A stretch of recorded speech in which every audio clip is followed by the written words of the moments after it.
Right. Well, welcome everybody. I am so glad to be here for us to talk a little bit more about this. It actually, as Doreen said, when I was planning for that first webinar about skills, someone asked, sent a question and said, "What do I do? Like my relationship has been so strained. I know some of you like have the relationship that has deteriorated for such a long time that you're not even in contact with your loved one anymore, or with a family member with BPD. Some of you are watching sort of your relationship sort of go down, and you lose closeness, and you're arguing and you're fighting, and it can be really heartbreaking.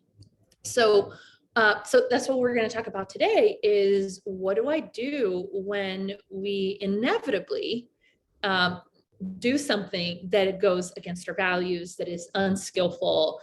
If you haven't watched the first part of the skills webinar, I think it's on the NEA website, and Doreen can give more instructions about that. But essentially, the first thing that I want you to come into this webinar thinking about is that we cannot expect ourselves to be able to be skillful 100% of the time, right? And it is one of the things that we say in Family Connections in terms of rights of relatives, is that we get to lose our cool. And not only do we get to, but we are going to. It's just what humans do, right? And so we have to allow ourselves to have this very human experience, which is sometimes, just mess things up. And when you do mess things up, hopefully you can catch yourself, right? And stop the mess up as soon as you can. And then we've got to then go back and do a repair, which is what we're going to focus on today. And so I'm going to share my screen so that we can follow along here together. Give me just 1 second. Oh, here it is. Share my screen. Okay.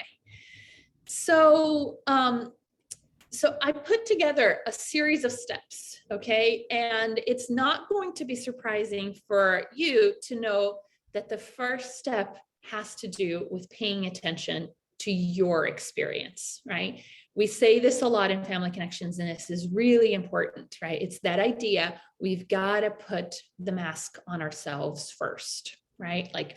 We've got to be breathing, we've got to be attending to our own emotions, to our difficulty, to our reaction, to how we're feeling. We've got to tend to ourselves before we can do anything skillfully. And so if you find yourself, you said that one thing that is hurtful, or you lost your cool, or you yelled, or you did something that you're sort of not happy that you did anymore. I was actually just talking to a parent right before this, and she was describing how she in the moment of losing her cool, she actually threw away this diffuser, this essential oil diffuser that her kid was, they were arguing about it. So just throw away on the trash. And she's like, I love that thing. Why did I throw it away? I actually love having my diffuser. I don't want to throw it away. And so, before we do these things, so we've got to take our experience seriously. How do we do that? The first thing that we're going to do is label our emotions. So I've got to slow down, and I've got to call out for what it is. What is it that I'm feeling? Am I feeling sad? Am I feeling hurt? Am I feeling guilty? Right? And especially with emotions like shame and guilt, those are our secondary emotions. So, most often, if I mess up, then guilt, actually, there's a little bit of primary guilt in there, right? I actually literally did something that is against my values. But usually as family members, we feel 10% of justified guilt, and then 90% of unjustified guilt that we're adding on with our judgments and, self-blame. And so I've got to label what it is that I'm feeling, and then make room for that emotion to be there. I've got to call it for what it is. I'm going to grieve whatever it is that there is to grieve. So this is an important step, because usually when you have a moment where you've kind of messed up, right? Like you did something that wasn't your best, that means that, you're aware, like you just had a fight with your loved one. You lost a little bit of the closeness of the relationship. They are angry with you. Or you might even be remembering, my relationship is not what it used to be. And so all of these feelings are kind of coming up, and it is really important for you to slow down, catch those emotions, and grieve, make room for them, right? Make room for them to be there. And I put these things as different things. They're kind of the same thing, but they're actually separate, right? Like labeling emotions, which can include a host of different things: worry, sadness, fear, guilt, shame. I'm going to label that. I put grief separately because I know there's going to be a little part of you that is going to be grieving. So I've got to make room to grieve what there is to grieve. So once you've labeled your guilt, your shame, your sadness, look for the grief and allow the grief to be there. And then make room for your emotions. This is what we call the riding the wave, right? Or just allowing your emotions to be there. That might be that I close my eyes and I just breathe in and I let my emotion be there, and I experience it fully, just as it is, without judging it, without pushing it away. I really let myself feel what it is that I am feeling, right? And I can do this for 3, 4, 5 breaths. Just allow my emotion to be there. So that really allows you to then take care and process that emotion. I sometimes think of it as like digesting that experience. It's like digesting our food. We need to allow ourselves time to just break this down, process, make sense of it. And the only way that we're going to make sense out of our emotions is looking inside, opening ourselves up for it, and allowing it to be there. So that way we can let those emotions go down. Once you finish that step of allowing your emotions, then it's time for self-validation, right? So that really means I may validate myself as I would anybody else, right? Like, it makes sense that I feel this way. Of course, I am sad. Of course, I'm disappointed. I'm feeling hurt. All of these things are things that I can do for myself. And if you've watched the first part of the Skills Not Today webinar, I talked a little bit then about like self-validation being an empowering thing, which might include like taking some action. Do I need to do something for myself? Attend to a need. Do I need a break? Do I literally need room for a little bit to take some space? Do I need to then attend to something that, like to do some self-care? Sometimes self-validation doesn't just look like that part of compassion and acceptance of my experience, but also it can look like, purposeful action on my own behalf that is in line with my wise minds, that is in line with my values. That means that I'm really taking my needs and my experience seriously. So go ahead and take a break. Take a day or two if you need to. Take an hour if you need to. Go for a walk. Go, whatever it is that you need to do, go ahead and allow yourself that opportunity to do that. Self-validation is not always enough. So we benefit from seeking validation from others.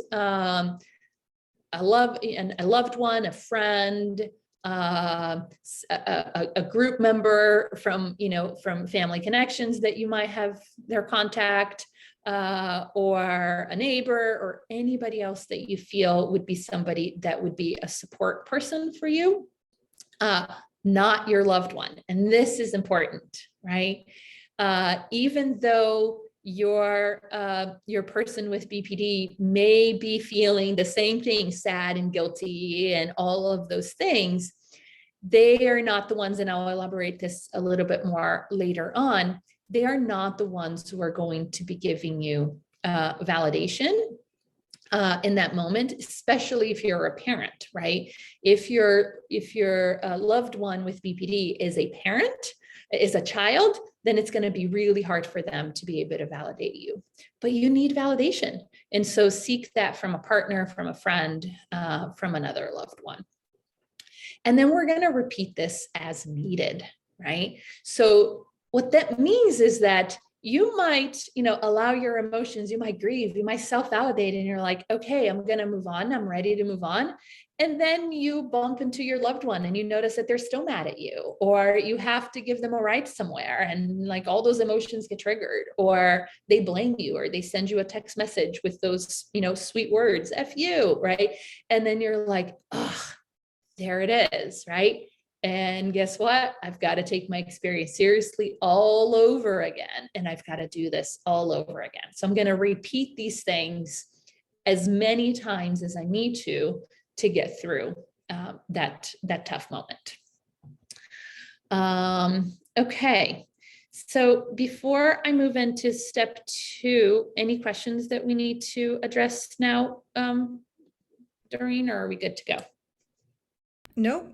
Nope. We're all good to go. Okay. All right. Then once I've attended to my experience, I've got to think dialectically here. And this is, I think, is really a tough step, because I have to open myself up to 2 different experiences being true at the same time. Usually in these situations, there's a lot of like misunderstanding involved. There's a lot of blame being thrown at you from your loved one, right? Like, you said, that I'm dysregulated all the time. You said that I'm too sensitive. You said this, or you did that. And you're like, no, I didn't. Or the reason I said those things is because you were yelling at me, right? And so we can get sucked in so quickly back into the right and wrong way to think about what happened, right? And this happens a lot, your loved one making accusations of you that you may not feel are fair or justified, or things that you actually did. You might say like, okay, I messed up, I lost my cool, but no, I'm not abusive. No, I'm not trying to make your life miserable. No, I'm not doing any of those things that you're accusing me of doing. And so the step of thinking dialectically here is helpful to then you remember that you have an experience and a memory of that transaction, and your loved one has their experience of it. And those may be completely different, right? And that's okay, because we can have 2 different experiences about the same thing at the same time, and they can both be valid, right? They both have that kernel of truth, that little bit of validity that are in there that we need to be curious about and attend to. So really, we want to be thinking about our experience and their experience are both valid, even if they're different, right? Both of you have something that makes perfect sense that you were feeling, or why you got to where you got to in that moment, right? So maybe your loved one thinks that you push their buttons, and you think that they push their buttons, and and you can get into this argument of like, who pushed whose buttons first. And the reality is that it might never agree to what actually happened. And it actually doesn't matter, because you were both hurt, right? You both felt like what the other did was something that was not skillful, or was not effective, or was hurtful. And so we've got to open ourselves up to thinking about their experience and their version of what happened in that moment as being true and valid, just as yours is true and valid.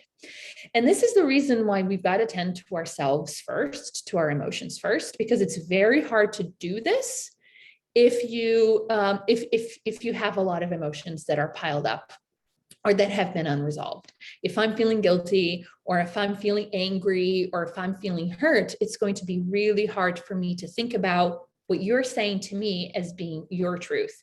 and your experience and it being valid, right? So I might go straight back into being defensive, into being, trying to explain myself, trying to justify what I did or what I said, instead of actually trying to think about and understand your loved one's experience as valid. This can be really tricky. And I think this is present at, I think, almost exclusively every single transaction or conflict that happens. At some point, two people get stuck on, you said this, no, I didn't, you said that first, right? And that can get everybody really stuck.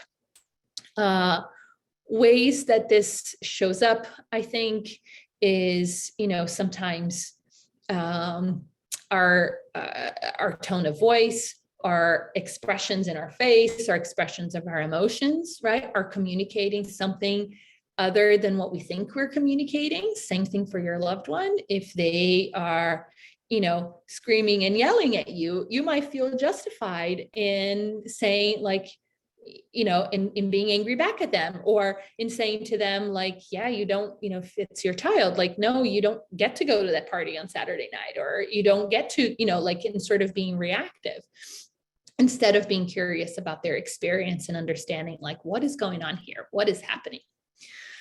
So thinking dialectically is an important step before we're able to move on. Okay. Lucy, and one of our guests reinforced in her question was that it's another thing when we talk about family connections. This is a big reason we say, do you want to be right or do you want to be effective?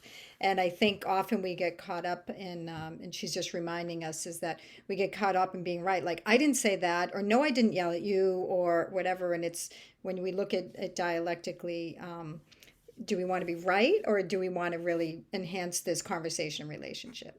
Exactly. And it's so hard to do this, even small scale. I know sometimes my daughter will call me and, and I think maybe 30 seconds has gone by, and then I'll go up there and I'll be like, hey, what's up? And she's like, you took forever to come here and I've called you 100 times. And our reaction is like, no, you didn't. It was like 30 seconds. But it actually doesn't matter if it's been 30 seconds, 10 minutes, or what happened. The truth is that she felt like it was long enough before I attended to her. It doesn't mean that I need to drop whatever I'm doing and just attend to her immediately, right? But her experience was that, the gap between her needing her mother and her mother being there for her was more than what she was prepared to have at that moment, right? Like, that's just the fact that it is. And I've got to accept that and understand. Once I can be like, oh, wow, did it feel like it was really long to you? Oh my gosh, okay, that wasn't my intention. And then we can move on, as opposed to like, it was only 10 seconds and you're so entitled, you think I have to drop everything and just come to you, right? Then we are into a completely different place. And this can happen, of course, with mild transactions all the way up to, I know some of you that have very painful transactions with your kids, where you're back into that argument over and over. They're accusing you of things that you genuinely feel like you didn't do, right? And it can be really hard to then be curious about what was their experience in that moment. And I think that, one that I hear that I actually worked on not too long ago is this experience of like, you're putting me down. You're always like the loved one, like the person with BPD saying to their family member, you're always putting me down. You're always, treating me like I don't know what I'm doing.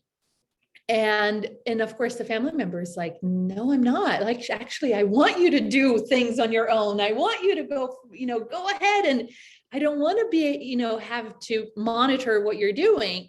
And so there's two very different realities here. And both of them make sense, right? The family member just wants their loved one to be able to solve their own problems and do things for themselves, and probably is experiencing a ton of fear, right? And a ton of worry every time that their loved one is saying like, oh, I'm going to do this thing, I'm going to go see so-and-so. And you're like, oh my gosh, right? And their person with BPD is often wanting their freedom and wanting to make their own decisions. And sometimes those decisions might be emotion minded, right? May not be all that skillful. And so may feel like their family members always like, closing in on them and telling them what to do and putting them down and stopping them from doing the things they want to do.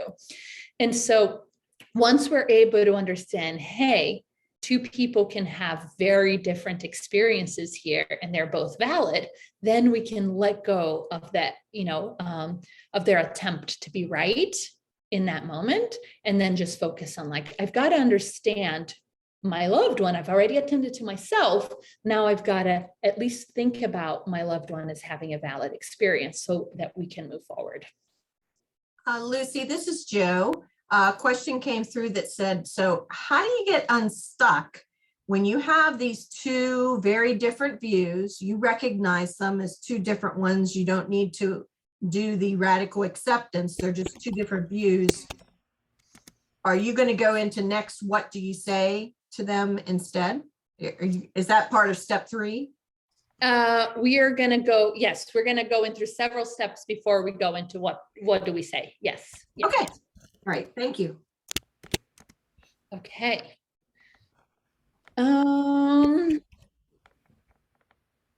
Okay. So step 3, and this is before we can actually say anything, is we need to be curious, right?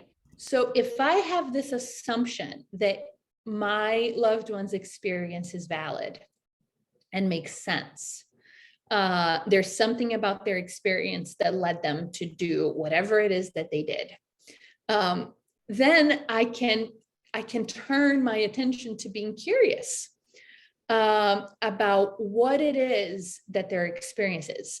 So I can start a conversation with the first initial goal of just learning and understanding what was happening for them. So this is true both if you have a small or medium or whatever size conflict, and for those of you that have had the relationship be strained. So a lot of times, and I think that the parents that reached out with this specific question about repair had a relationship that has been so strained that they hadn't, their loved one is essentially shutting them out of their lives. Like, don't talk to me, don't be in my life. And so whatever place you are on that continuum, I think it's important for you to first start understanding what it is that it is like for them. So if you have a loved one that is kind of shutting you out, it can feel really tempting to then start problem solving, to, want to jump to explaining yourself, or to push like for the relationship to resume. And what I'll say is that the first thing that you've got to do is like, just be curious, accept that they're hurt, that whatever it is that they are accusing you of doing has some kernel of truth of their experience in there, and be curious about it. And this may take several tries. So I might, literally approach my loved one and say via text, via email, or in person, I can say, hey, I really want to understand what it is that you are feeling here. I really want to know what has gotten you hurt. I know you've said that I said X, Y, and Z. I really want to understand that. Can you explain this to me, so that I can understand what it is that you feel? So, and this is important because before you are able to actually then, if there's an apology that's going to be involved, if there is, some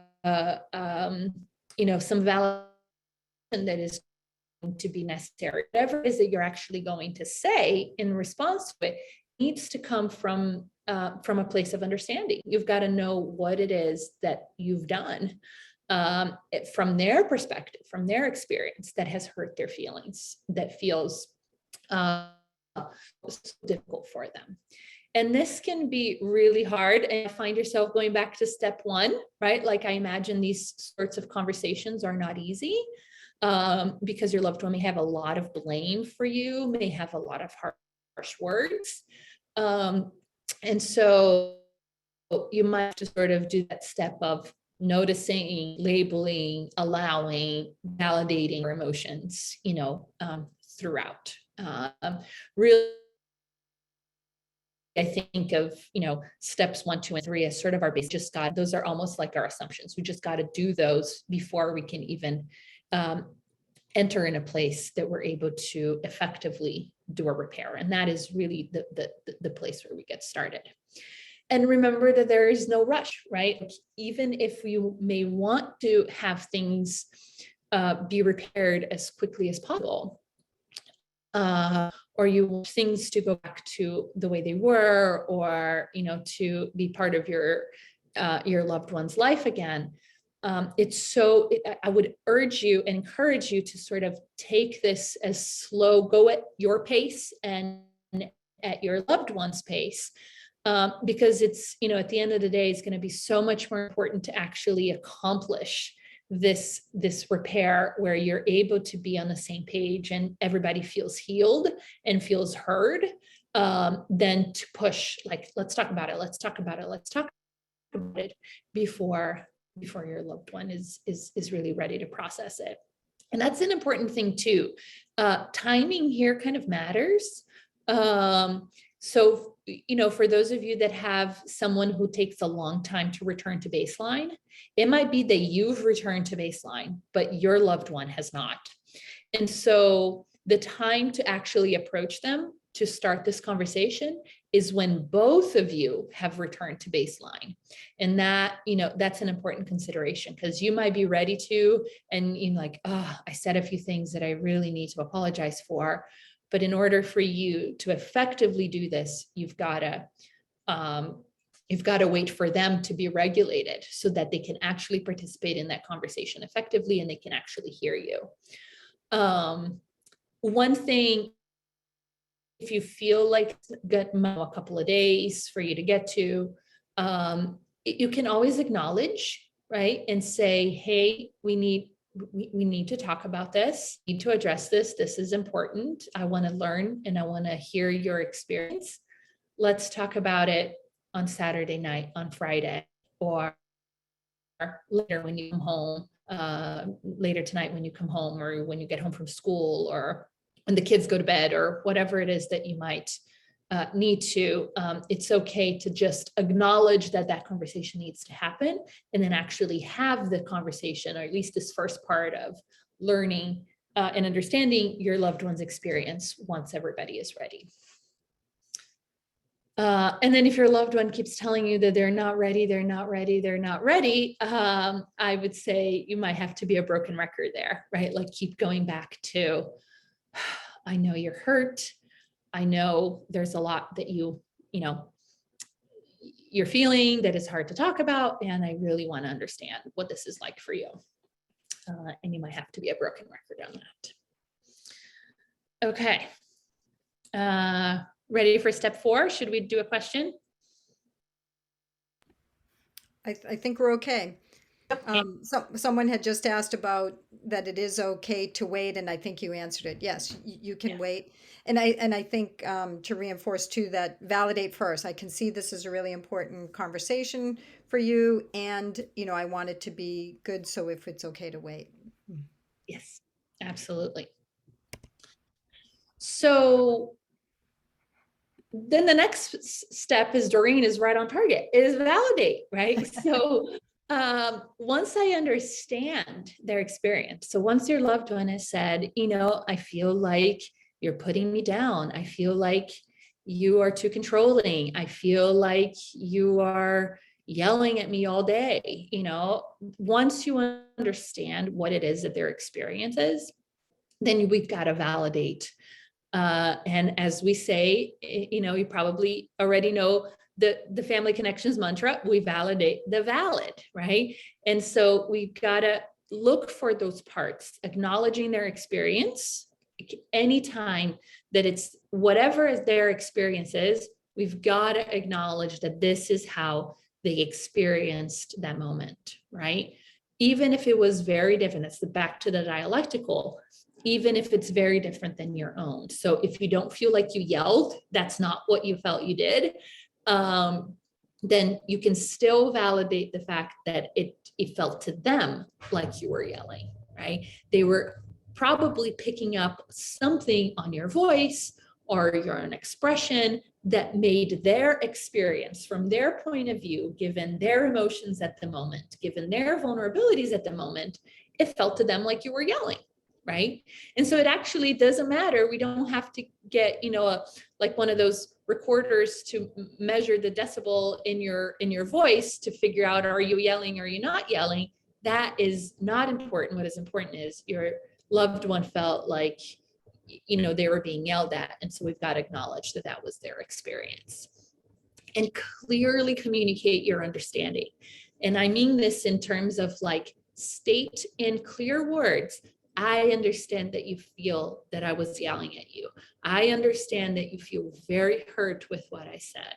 I understand that you're scared when this happens, right? Clearly communicate your understanding of what they just told you. And remember that even if you didn't mean to hurt them, they are hurt, right? And this is important. Sometimes, sometimes we really do lose our cool, and occasionally we try to say something vindictive that is kind of like really at our worst moment, and we want to apologize for that. But most of the time, we don't mean to do anything harmful. We are just trying to be helpful. We're trying to do the things that we find are, the important things that we need to parent, to be a good family member, to be a good friend, or, and those things might be hurtful for your loved one. So we've got to remember that even if you didn't mean to, it means that they are hurt. So remember not to apologize for things that you did not do. This can be really tricky at this point, right? Like, apologize for yelling, apologize for, calling them whatever it is. I have a family that I worked with that, like, this person with BPD always felt like they were being called crazy or some version of crazy, right? So you don't have to use the word crazy in order to tell somebody that they're crazy, right? Is what this person would always say. And so it was very hard for the family members, because then it's, they weren't, at least it didn't feel to them that they were calling her crazy, but that's what she had in her mind, like she was being called crazy. So don't apologize for things that you didn't do. You're not going to say, I'm so sorry, I'm always trying to make you feel crazy, or I'm sorry, I'm calling you crazy. No, you didn't do that. And yet something about your words, something about what you're doing was getting them to feel that they were being put down or criticized or somehow being judged, right?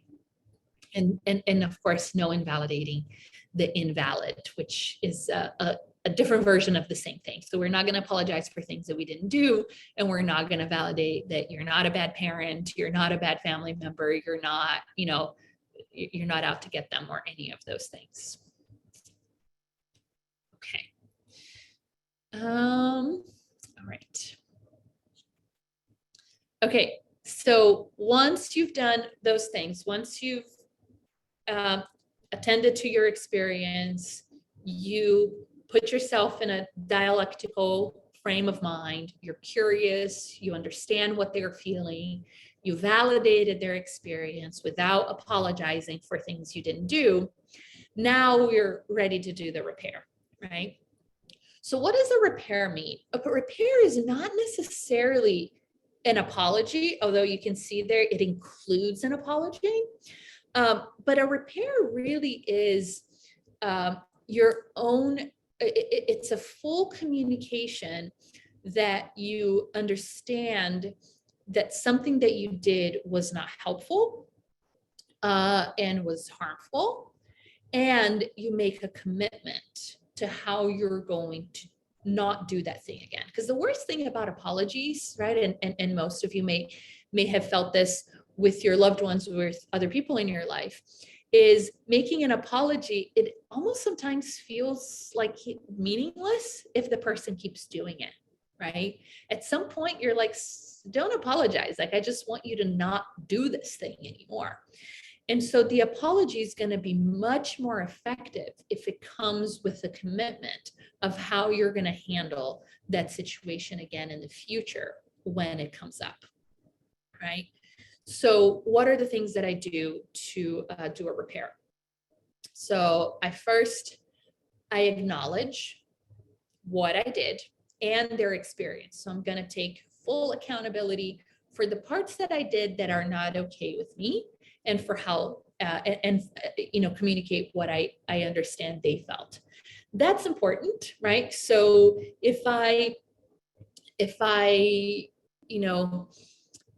screamed and I said that one hurtful thing that I know is always hurtful and they've asked me not to say that, or if I peeked in their room because I was so worried if they were self-harming, and I went through their things, and I feel really bad about it because they caught me, or they know that I did it, or it backfired in some way.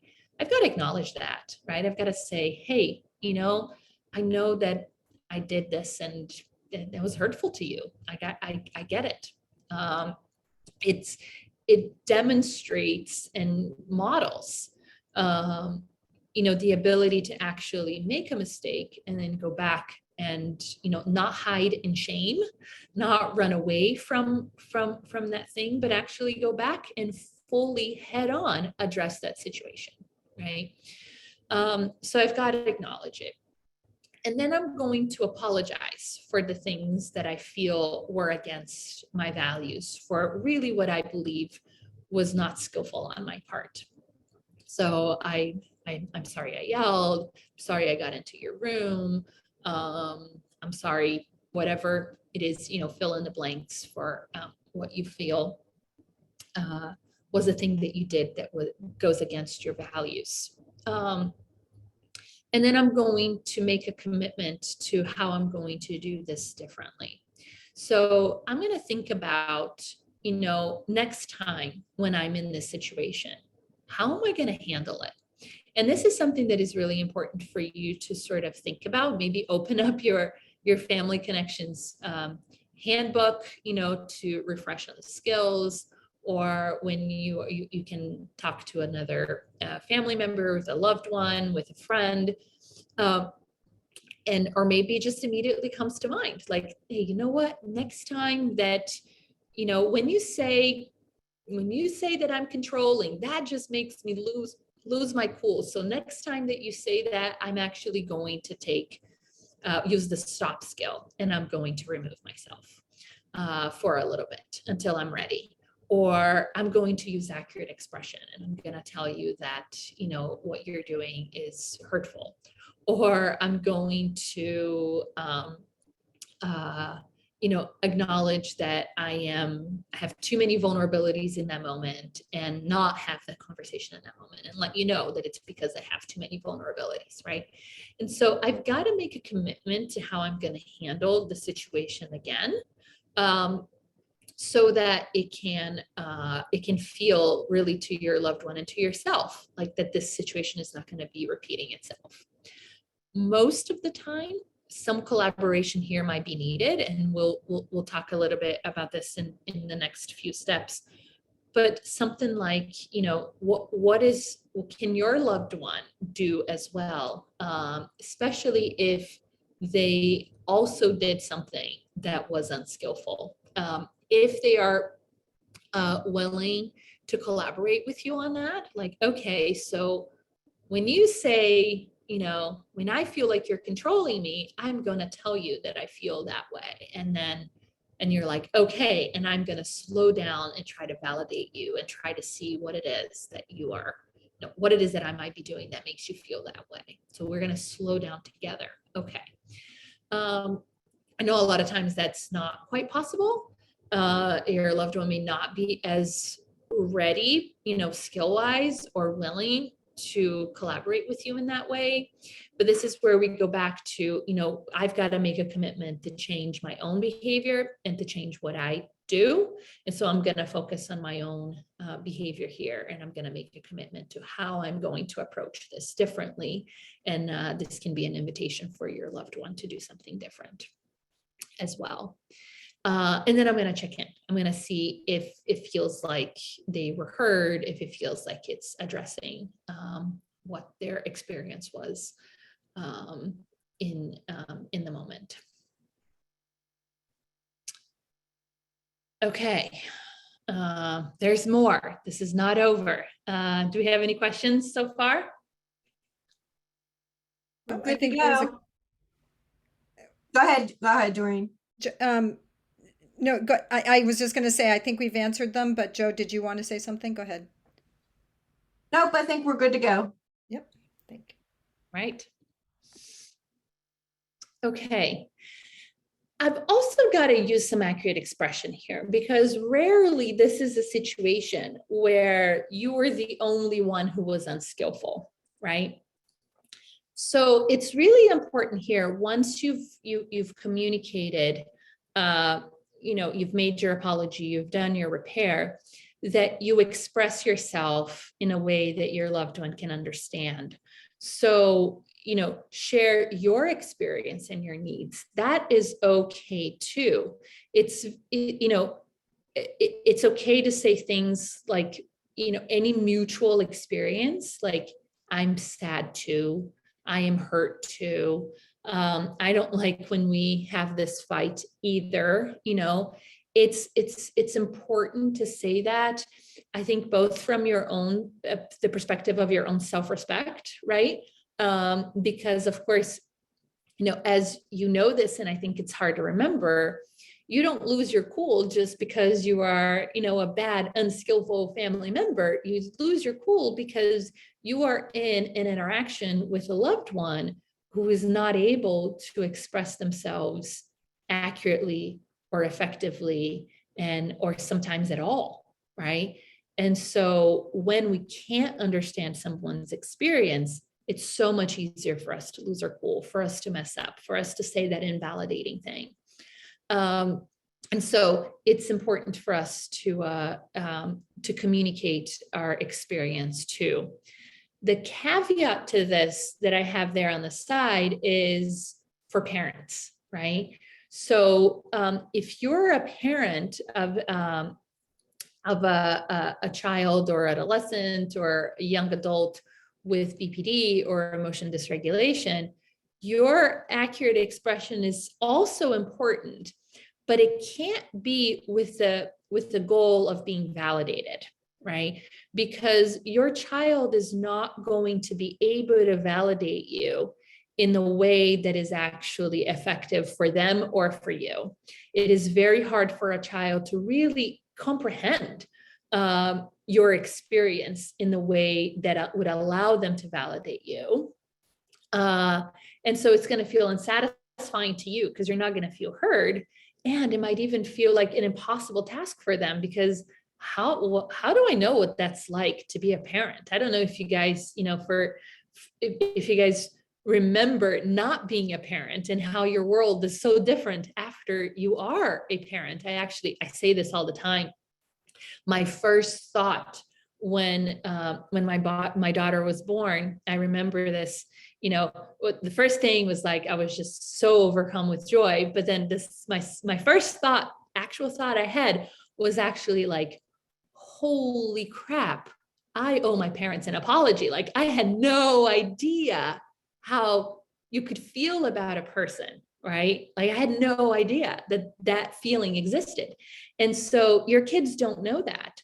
And so it's going to be very hard for them to understand your level of worry, your level of hurt, your level of love and care for them. So it's not their job to validate you. And this can be kind of like sneaky sometimes. So things like, I've done so much for you, or things like, you, and I've heard parents say this, you never validate me, or, like, it's so hard to have someone struggling in this way. You have no idea what it's like, like those kinds of things. They're all true, but they are not within your loved one's realm of possibility for them to be validating for you without getting into a big guilt or shame spiral. You do deserve this validation, but you got to seek this somewhere else. You got to look for for how to be validated by another person. And then also, Lucy, we do have other people in our audience that are not parents. We have spouses and siblings, et cetera. And so I think it goes for everyone, I just wanted to, I know there are other people asking about that. Yeah. And I think so this is a good point, because that goes, I think the parts of your experience that you can share with your loved one is limited to things that are mutual, right? This is what are in these two boxes here. Things that you both feel. I'm hurt too. I'm sad too. I don't want things to be this way either, right? Like anything that would be kind of a me too is okay for you to share with them. It's going to be much harder for your loved one, whether it's a spouse or a sibling, to actually understand your experience of being a family member of someone with that difficulty, because they're going to feel a ton of guilt and shame right away. So you've got to get this validation elsewhere. And then the other piece is, being descriptive. So I can use accurate expression by being very descriptive. And I can say something like, when you do this, when you lock your door, right, it makes me feel very worried. In those situations, it would help me if you tell me that, you're going to be taking a break, that you are going to be doing your homework, or that you just need some alone time, but you're going to be skillful, right? So it's helpful to actually put into descriptive words what it is that you are feeling and what would be helpful for your loved one to do in those situations. And this is part of preventing the next time from happening, whether it is, when they're upset, they're pacing around the house, or they're, being snappy with everybody, you can let them know that when they experience that, or when they're doing that, it has an impact on you. And this is what would be helpful for them to do going forward. So that is perfectly okay and helpful for you to let your loved one know. All right.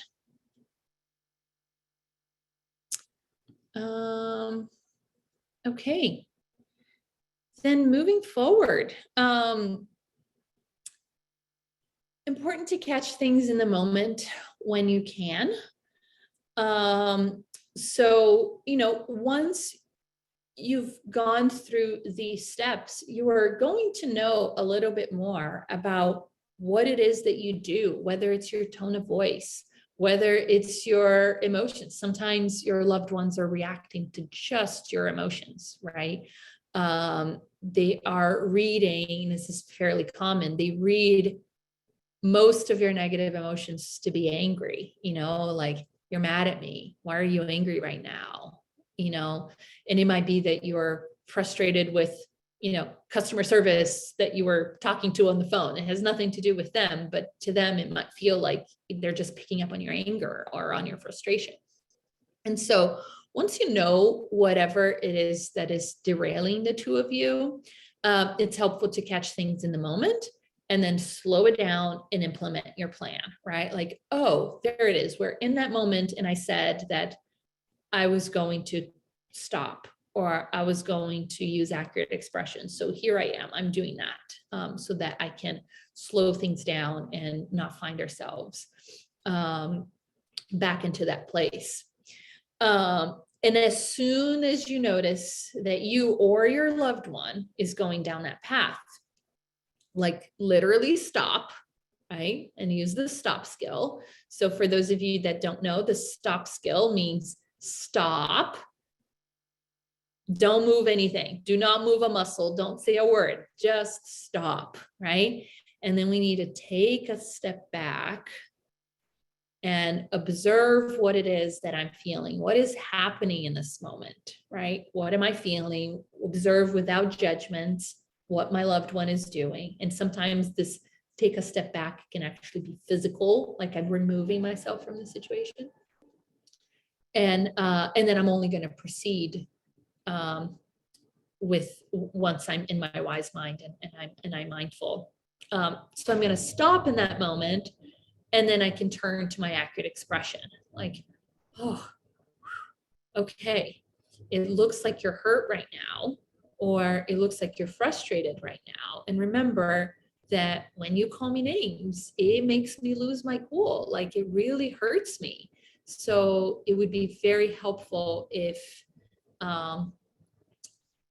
you used your accurate expression, or if you explain to me what is getting you to feel this way, or if we take a break right now so that we can both get back to our wise mind, so I can turn to accurate expression.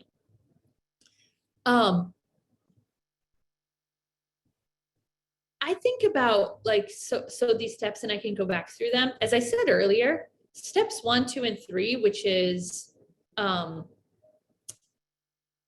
me go back there, right here. Taking your experience seriously, thinking dialectically, and being curious, right?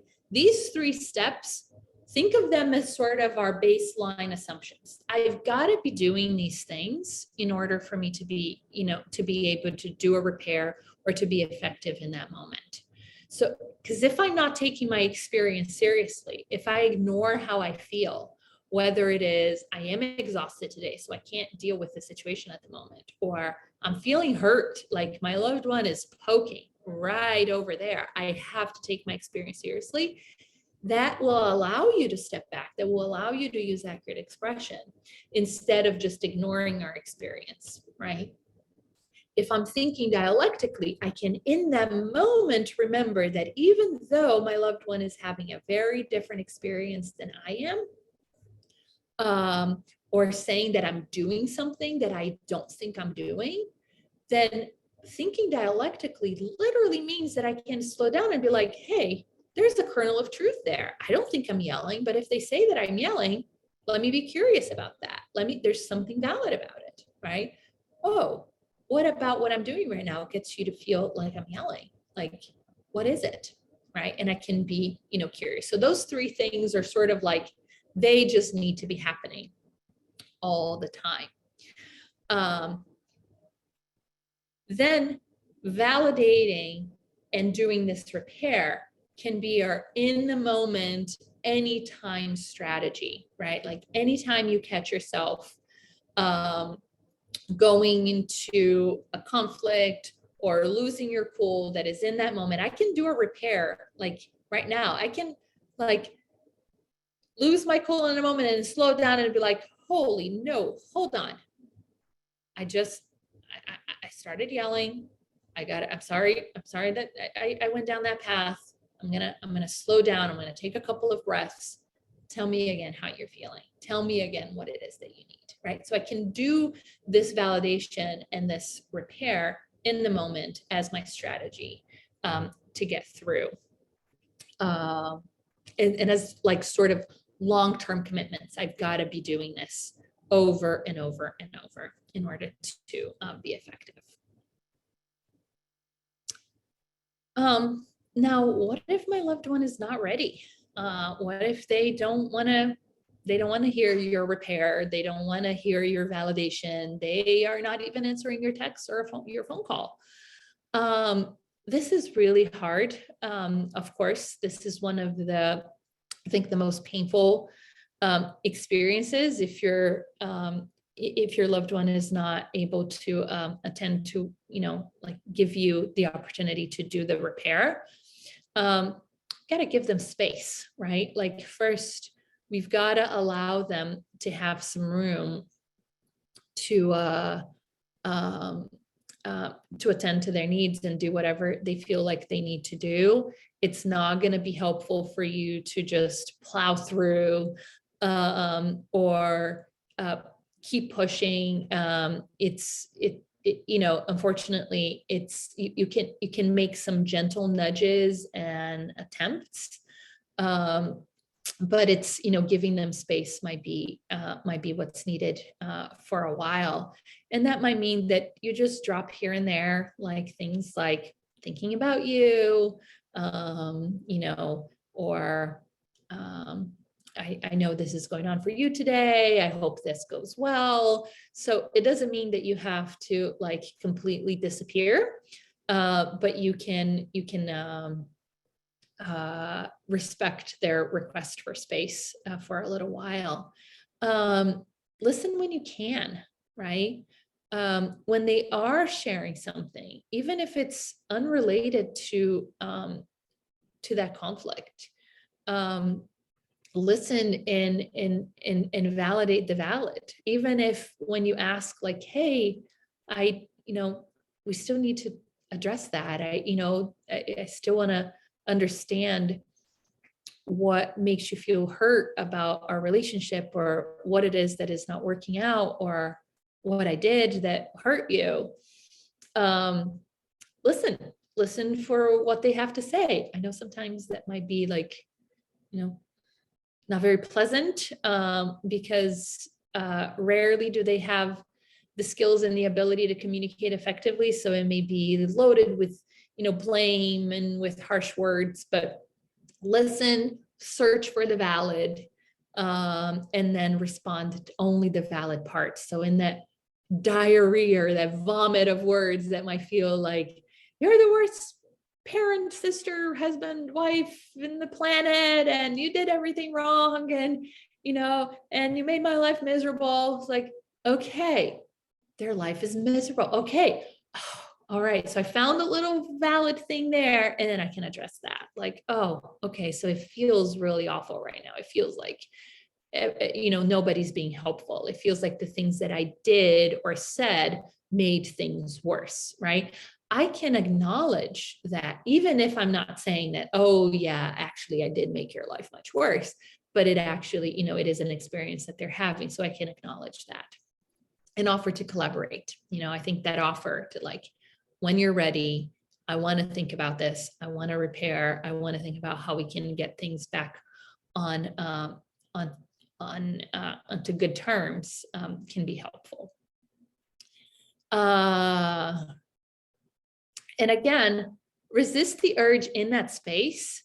When you are in contact with your loved one, resist the urge to apologize for things that you didn't do, right? Resist the urge to sort of be, seeking them out over and over with like, I'm so sorry. I have to say that. I don't know why I did that. Right? Resist that urge.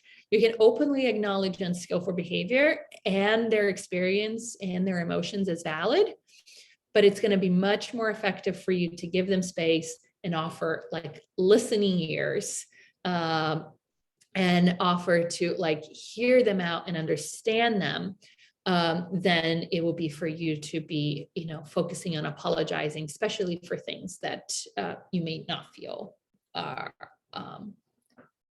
were unskillful parts from you. Okay. That is it for our presentation. I went through that really fast. That was wonderful. That was really, I think, I'm a family member in addition to being a staff member, and I I've taught many family connections, and I know this repair is invaluable, and I think we can, when we do it, we model it, also, and so that was fantastic. Thank you so much, Lucy. And I think we were able to keep up with the questions. We had some great feedback from people. People loved your examples and the steps. And let me see if there's one more question coming through. Yeah, there's one more question, and it's sort of it's a question a couple people asked. So Doreen answered it first, but we were wondering what you would think. So people understand validate the valid. But you had on your slide not validating the invalid, and I think too many negatives are confusing people. Can you Doreen gave a great example in the chat, or in the Q&A. Do you have an example of not validating the invalid, or make sure invalidating the valid? Invalidating the valid. I know this is like our brain can, do twists in thinking about this. So essentially what we are what we are talking about is that, you know, when your loved one is expressing themselves inaccurately or doing a behavior that is sort of problematic, right? There's a part of this that is invalid, and there is a part of it that is valid. So as you guys know, the valid is always their emotions, their experience, their wants, and those are the pieces that we want to validate. The invalid is going to be the accusation, the judgment, the unskillful behavior, right? Like those are the things that are invalid. And with the invalid, I really want to be careful because I don't want to validate that, right? I don't want to validate that, yes, their life is horrible and is never going to get better. I don't want to validate the fact that you are the worst parent, sister, wife, husband, spouse, right? I don't want to validate that because that is invalid. But it gets a little bit more complicated because I also don't want to necessarily invalidate that either. So what does that mean? If I'm being thrown with an accusation, right? Like you're always trying to make my life miserable. You're always yelling at me. You're always, right? My tendency is going to be like, no, I'm not, right? I'm not doing that. No, I've done so much for you. All I do, I go all around all day long and I do all these things for you, right? What am I doing? I am actually invalidating the invalid, right? So there's that part of what they're saying and what they're doing that is unskillful and not valid, and I'm invalidating that. Why do I not want to do that, especially in a repair? Because what that does is get you on the defensive and it gets them to be on the defensive. So as soon as I say, no, I don't do that, what is going to be their response? Yes, you do, right? And now you're back to, no, I don't. Yes, you do. And I can come up with 300 examples of when you did that. And you're like, and I can come up with other 300 examples, right? And so then you're sort of completely disconnected and you're not having a helpful conversation. And so in a repair, you're kind of going to need to be a little bit on the lookout for what are the valid things. Think of those as like you're really mining. What is the gold here? What are the pieces that I want to pick apart of what you're saying? Oh, you're always doing this. You're making me miserable. You're always controlling me. So I'm going to be like, okay, you feel like you don't have enough room, right? You don't have enough freedom. You feel like I'm asking you a lot of questions and it feels overwhelming, right? So I'm going to completely ignore or leave over to the side the invalid part, and I'm going to focus on the valid. Lucy, I just wanted to interrupt really quickly. I know we're going over. We end at 7. We have kept up with the questions, but if you're willing to stay on for a few minutes, I was just wondering if you'd like to do a role play with me. You and I have done. We can go at it. So I think it might help people to see it in action. And there are a few people that are asking about when someone has been estranged.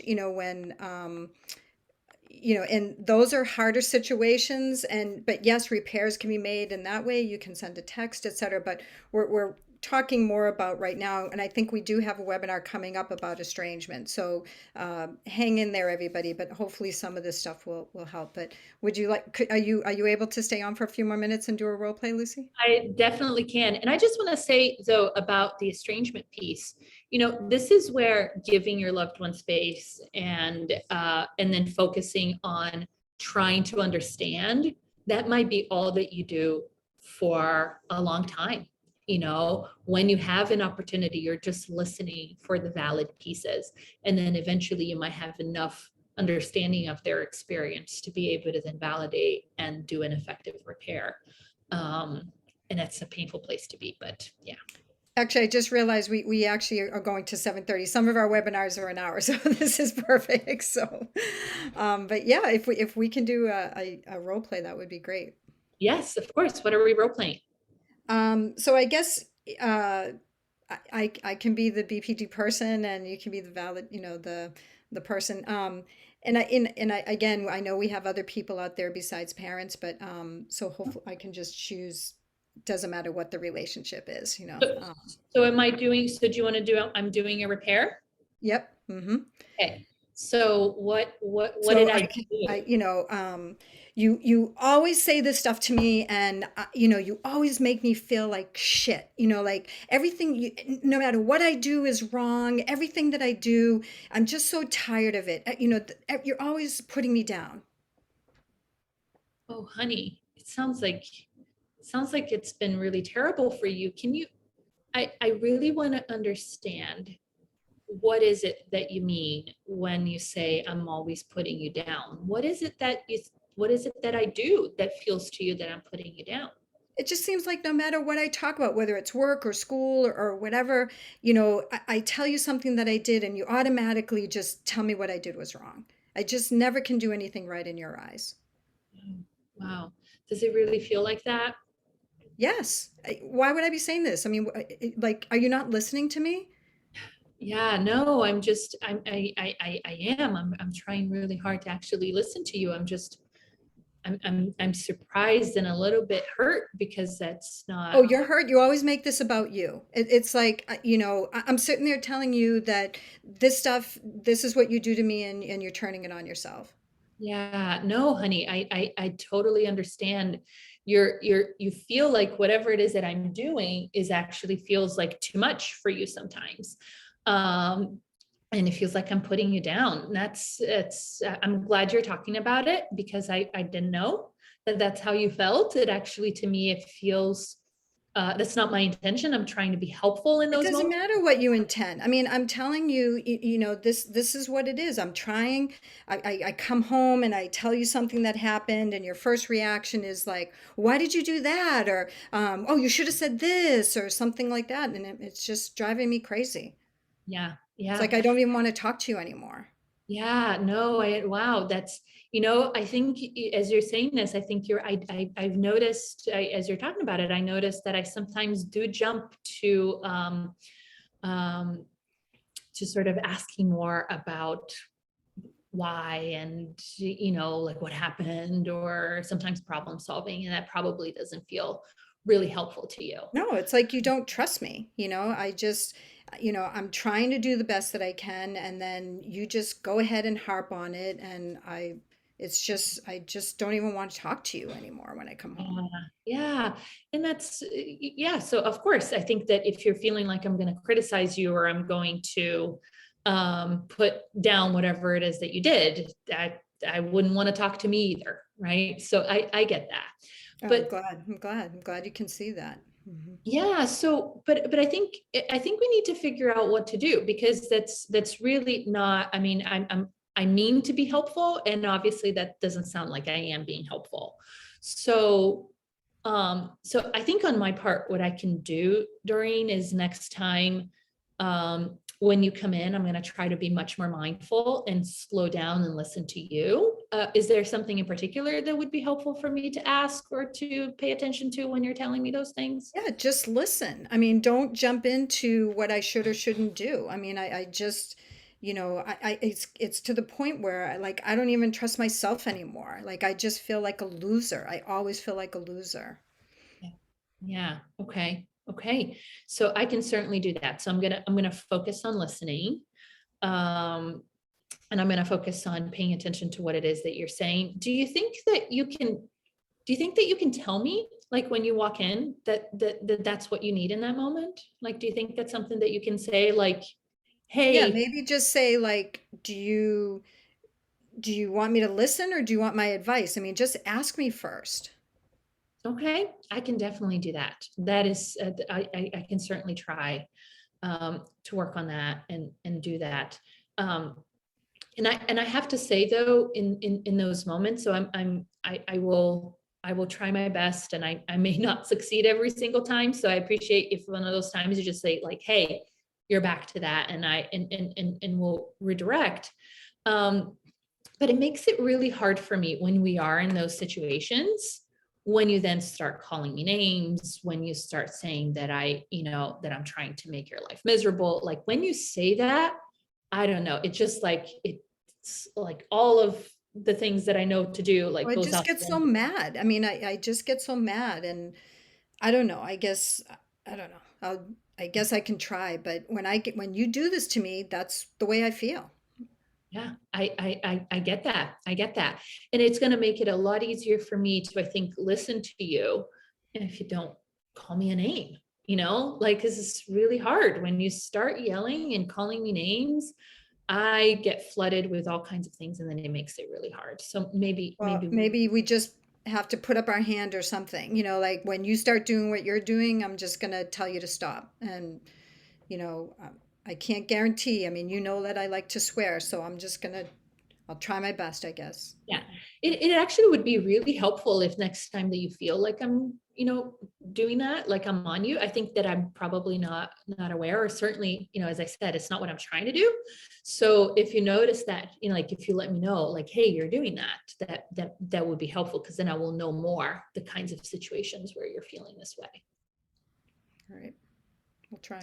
Okay. Well, I appreciate you explaining this to me, because I wouldn't know without us having this conversation. So I'm glad we'll give this a try. All right. All right. Love you. Fantastic role play, you two. How awesome was that? Hey, we have a couple more questions. Can we ask them? Yeah, of course. And I just want to highlight, real quick, Joe, before that, at least what I was trying to focus on is that, in that conversation, I had to have done my own self-validation, the taking my, like all of that needed to happen before, because otherwise I would be defensive. I would have a very hard time being curious, right, with Doreen. And so that was all before. In that conversation, then I can fully focus on understanding her experience. That's all that I need to understand in that moment.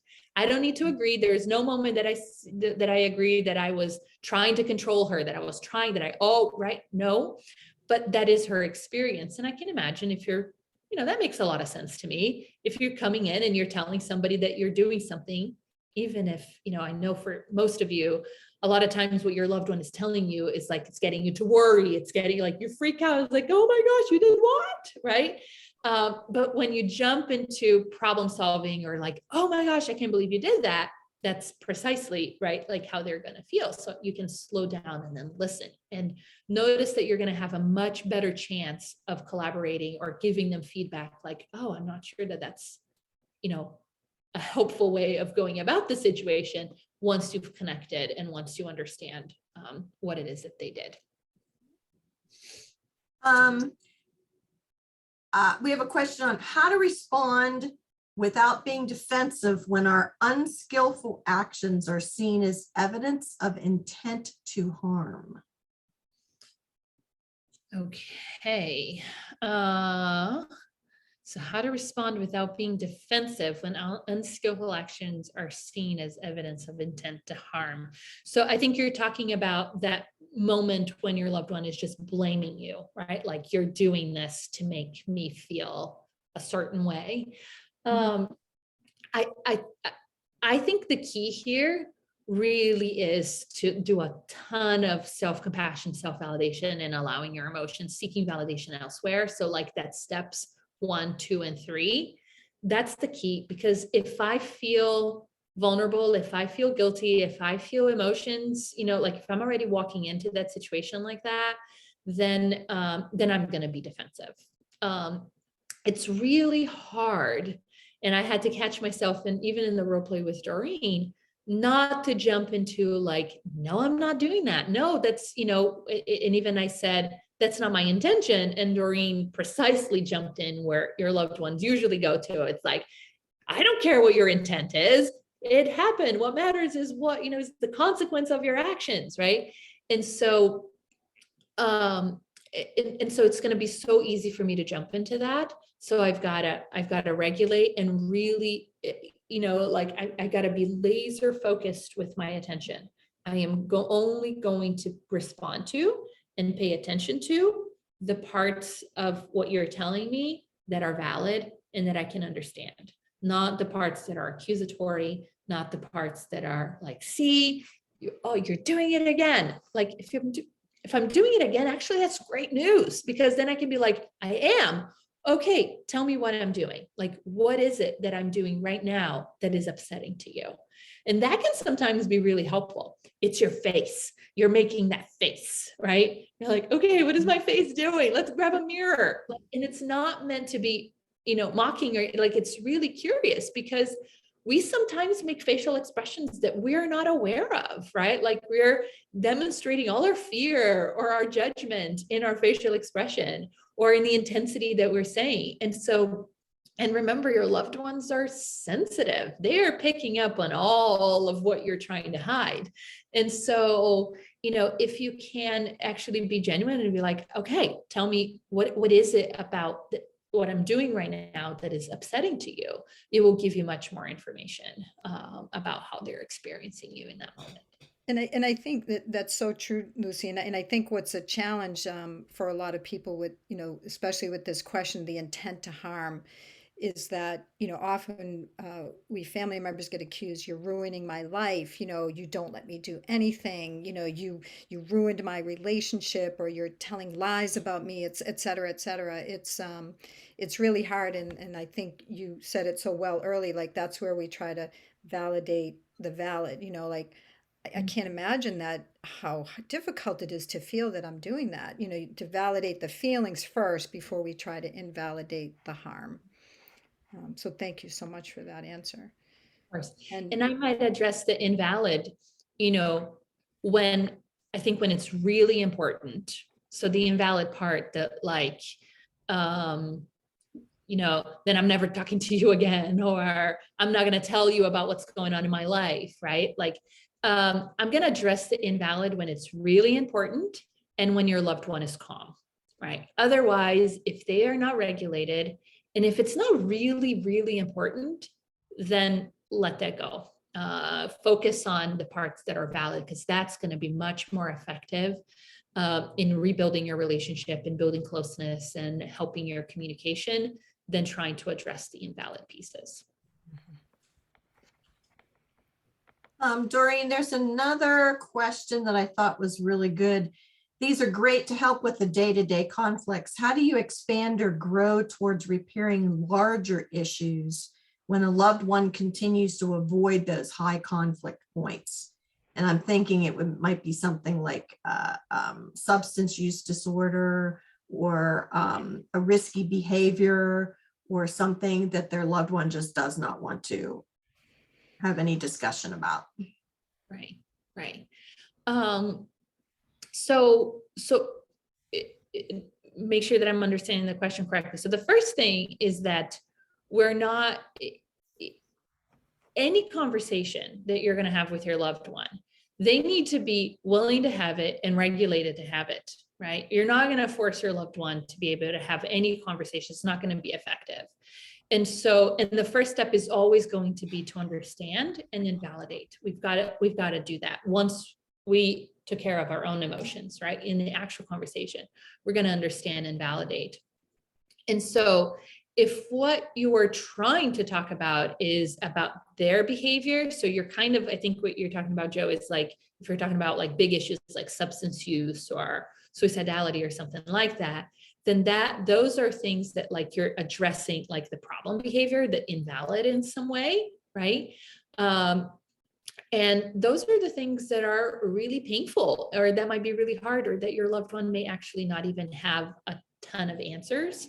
So if they are pushing back and having those conversations, you're going to make much more progress making incremental, like small pieces of validating, the listening when you can, when they share something like today was really hard, or, life doesn't, I hate life. Like stop and listen, like listen in those moments.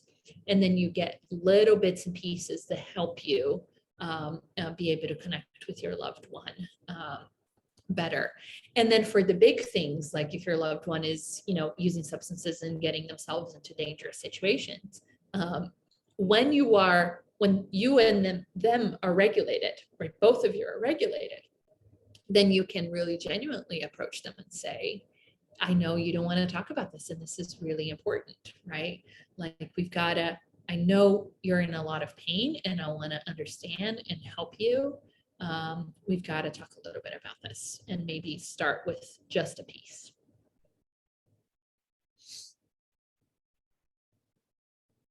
Okay.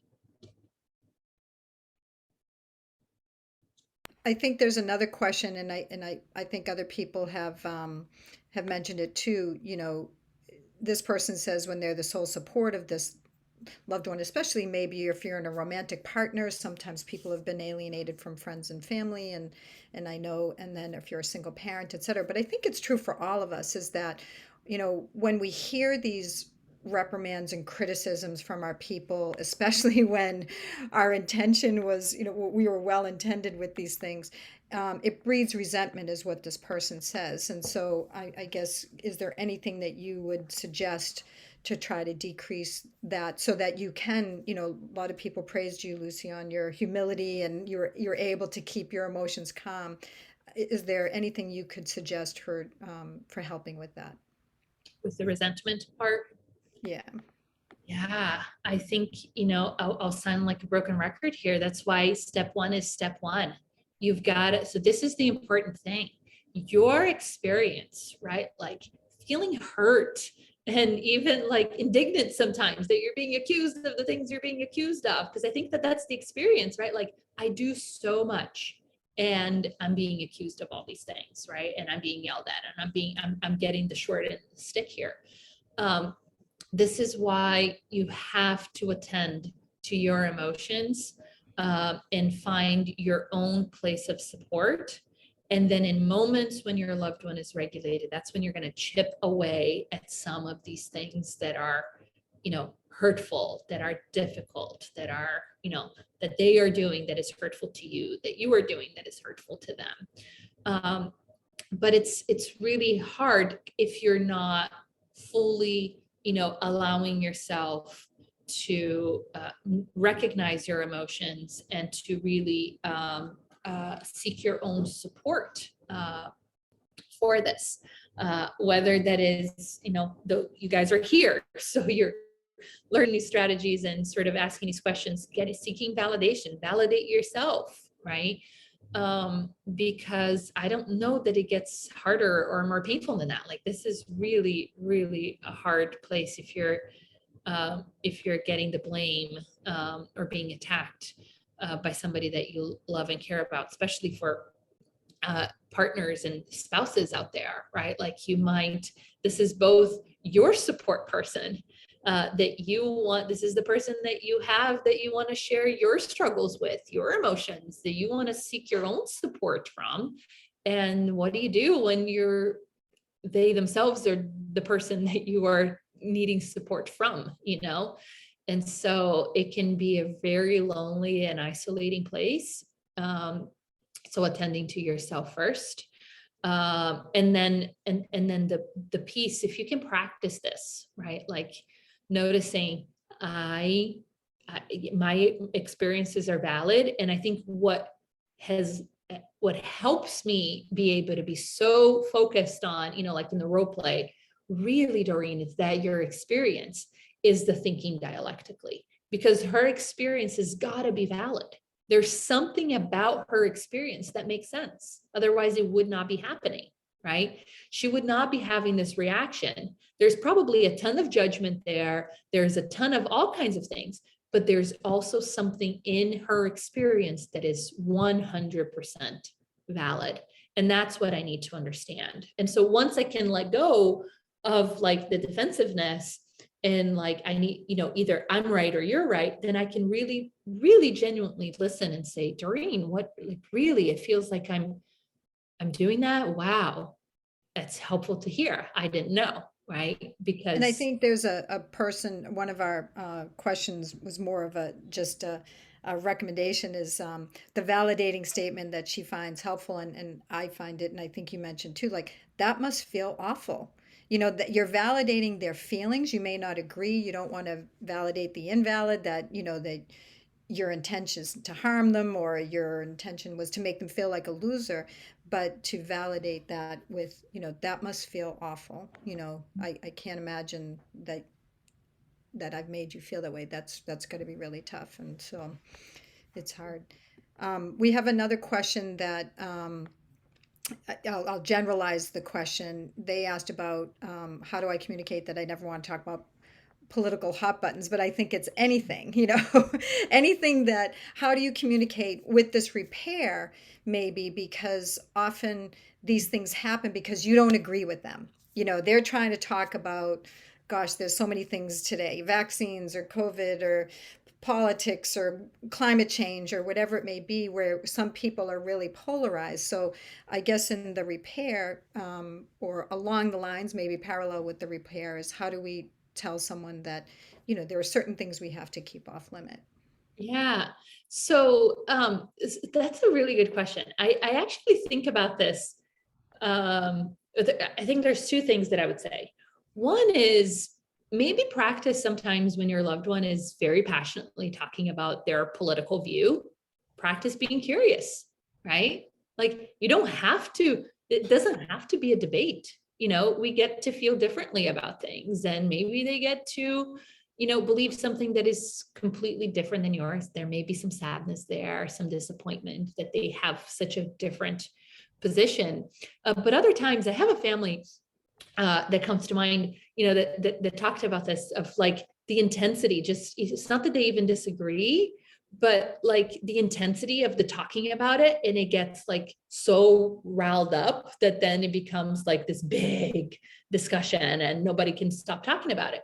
And it's like, can I sometimes just listen? Like, tell me what you think about this political thing. Tell me about what you think about this other thing, right? And hear them, because we all want to be heard, even, whatever our political rants are, we all feel like we're right. So you can hear them sometimes. If it really feels like, no, I cannot be skillful. And while I hear them, like, and I know that I'm not going to be able to be curious, then I think you have to acknowledge that. And I would say that is in like, when this conversation starts, this is the part of the accurate expression.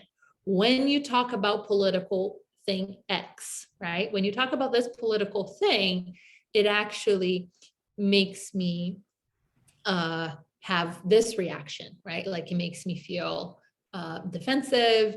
It makes me feel worried. It makes me feel like I want to convince you of something, of a different thing. And that's not good for a relationship. So let's keep that off the table. It would help me if we keep that off the table for a little bit until maybe we're able to talk about this in a couple of months. Thank you so much, Lucy.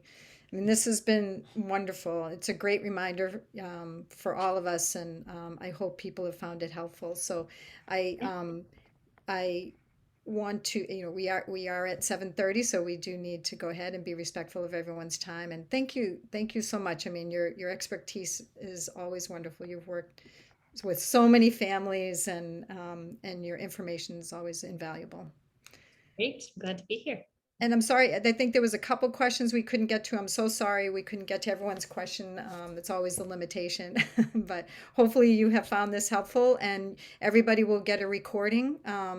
And who has registered for this course. So thank you for this webinar. Thank you everyone for being here. So on behalf of any ABPD, we welcome you and hope you visit our website. We're always updating information on there, and lots of videos and articles, etc. So thank you so much for joining us. And our website is neabpd.org. Thank you, everyone. Thanks, everybody. Bye. Bye. Bye.